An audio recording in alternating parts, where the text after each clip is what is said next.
Friends, 8वीं class के सभी छात्रों का एक बार फिर से स्वागत है। हम तीसरे अध्याय का अभ्यास कार्य कर रहे हैं, जिसमें हम 3 प्रश्न कर चुके हैं। अब चौथा प्रश्न चल रहा है। एक पद में उत्तर दें। एतेषां प्रश्नानां उत्तराणि एक पदेन वदन्तु लिखन्तु च। इन प्रश्नों के उत्तर एक शब्द में लिखें और बोलें। तो पहला प्रश्न है, कस्याः साम्राज्यम संपूर्णे विश्वे अस्ति। किसका राज सारे संसार में है। तो किसका काके की वाला है, तो यहाँ पर संबंध यानी छठी कारक छठी विभक्ति है। तो नदी का नद्याः, नदी का नद्याः, नदी का राज्य सारे संसार में है तो नद्या बन गया। नदी शब्द का छठी विभक्ति एक वचन में बनेगा नद्याः, नद्या। कुत्र महानगराणाम विकासः भवति। कहाँ पर महानगरों का विकास होता है, तो नदी तटेषु, नदी के किनारों पर। नदी जलेन एव के क्षेत्राणि सिंचन्ति। तो किसका आएगा उत्तर। नदी के पानी से कौन खेत सींचते हैं, किसान, कृषकाः। नद्याः विशालतमं रूपम् अस्ति। किम अस्ति, नद्या अमेजन नदी, अमेजन नदी। अद्या नद्याः जलं कया परिपूर्णमस्ति। तो पोषक शक्त्याः, पोषक शक्ति से परिपूर्ण है, पोषक शक्तियाँ। तो इस तरह से ये हमारा चौथा प्रश्न है, एक पद में उत्तर दें। अब इसके बाद देखिएगा 5वां प्रश्न हमारा चलेगा। 5वें प्रश्न पर केंद्रित करें अपने आप को। सबसे पहला जो प्रश्न है,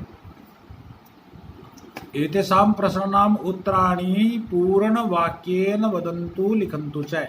इन प्रश्नों के उत्तर पूर्ण वाक्य में लिखिए। पंजाब प्रदेशे का नदी काः पंचधाराः नद्यां मिलन्ति। पंजाब प्रदेश में कौन सी 5 धाराएं नदियों की रूप में मिलती हैं। तो पंजाब प्रदेशे झेलम, चेनाब, रावी, व्यास, सतलुज इति पंचधाराः नद्यां मिलन्ति। तो पंजाब प्रदेश में जी झेलम, चेनाब, रावी, व्यास, सतलुज, ये 5 धाराएं नदी में मिलती है। स्वामी श्रद्धानंद महोदयेन नद्याः तटे किम स्थापितम। दूसरा प्रश्न है, तो स्वामी श्रद्धानंद महोदय ने नदी के किनारे पर क्या स्थापित किया, क्या स्थापित किया।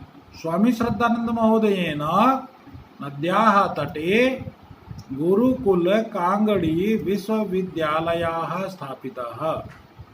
तो यहाँ पर दिया स्थापितम, लेकिन विश्वविद्यालय पुल्लिंग था, तो इसलिए यहाँ पर स्थापितः हमने बता दिया। एक बात समझने की है बच्चों, किसी भी प्रश्न को हम अक्सर नपुंसक लिंग में पूछते हैं, पुल्लिंग में भी पूछ लेते हैं, लेकिन तो हमें देना उत्तर उसी में है जिसका लिंग हमें ज्ञात होता है, जिस लिंग में वो प्रश्न का उत्तर बनता है। तो विश्वविद्यालय पुल्लिंग है, इसलिए स्थापिता आएगा। यहाँ विश्व स्थापितम भी हो सकता है, किम स्थापितम, तो इदम इदम विद्यालय स्थापितम, लेकिन यहाँ स्थापित ज्यादा अच्छा लगेगा। जनाः नद्या जले किम क्षिपन्ति। तो जनाः नद्या जले यंत्रालयानां विष मिश्रित रसायन पदार्थान क्षिपन्ति। तो लोग नदी के पानी में क्या फेंकते हैं, लोग नदी के पानी में कारखानों के जहर से मिले हुए, केमिकल से मिले हुए रासायनिक पदार्थों को फेंक देते हैं। नद्या तटेषु केषां दुर्लभाः प्रजातयः उद्भवन्ति। नदी के किनारे किनारे किन की मुश्किल से मिलने वाली प्रजातियां पैदा होती हैं।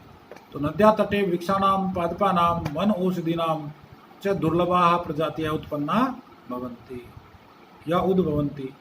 नदी के किनारे, नद्या तटे, तटेषु तटों पर, वृक्षाणां पेड़ों की, पादपानां पौधों की, और वन्य औषधीनां जंगली दवाइयों की, दुर्लभाः मुश्किल से प्राप्त होने वाली प्रजातियां मैंने किसमें उद्भवन्ति पैदा होती हैं। अब 5वां प्रश्न है, नद्या ध्येय वाक्यम किम अस्ति। नदी का ध्येय वाक्य क्या है जी। नद्या ध्येय वाक्यम अस्ति सर्वे भवन्तु सुखिनः सर्वे सन्तु निरामया। ध्येय में ध्येय हाफ रहेगा, तो नदी के का ध्येय वाक्य है सभी सुखी हों सभी रोग रहित हों। तो इस तरह से आप देख रहे हैं, ये एक वाक्य में उत्तर है। अब आगे हमारे स्थूल पदम आधरित्य प्रश्न निर्माणम कुर्वन्तु। स्थूल पद को ध्यान में रखते हुए प्रश्न निर्माण करें। तो गति एव मम स्वभाव मम च संदेश। एक बात ध्यान देने की है, ये गति जो शब्द है वैसे अपने आप में स्वभाव से स्त्रीलिंग है, इसलिए इसकी जगह तो का बनना चाहिए था, लेकिन गति यहाँ विशेषण के रूप में प्रयोग, गति ही मेरा स्वभाव है। ये स्वभाव विशेष्य है और गति विशेषण है। चलना ही मेरा स्वभाव है, तो स्वभाव मूल चीज हो गई और ये पुल्लिंग है, इसलिए गति स्त्रीलिंग होते हुए भी विशेषण इसका है, यानी जिसकी सिर पे पगड़ी जैसे रखी हो तो वो उसी की हो जाती है ना। तो उसी तरह से ये गति जब शब्द जो है, हालांकि तो स्त्रीलिंग था लेकिन पुल्लिंग के साथ मिलके पुल्लिंग हो गया, इसलिए इसका स्थान पर बना कह मम स्वभावः मम च संदेशः अस्ति। आगे प्रश्न है, राष्ट्रस्य विकासे मम महती भूमिका भवति। तो कस्य विकासे मम महती भूमिका भवति, प्रश्नवाचक चिन्ह। मम तटेषु ऋषयमुनयः तपस्याम कुर्वन्। तो मम तटेषु के तपस्याम कुर्वन्, तो ऋषय अंडरलाइन है। इसी तरह से प्राणी जीवनाय विशुद्धम पर्यावरणम आवश्यकम अस्ति। तो ये चौथी विभक्ति एकवचन है यहाँ पे, प्राणी जीवनाय, तो इसलिए किम शब्द में चौथी में बनेगा कस्मै विशुद्धम पर्यावरणम आवश्यकम अस्ति। नद्याः जलम प्रदूषितम न करणीयम। तो कस्या जलम प्रदूषितम न करणीयम। इस तरह से ये अभ्यास कार्य पूरा करेंगे। धन्यवाद।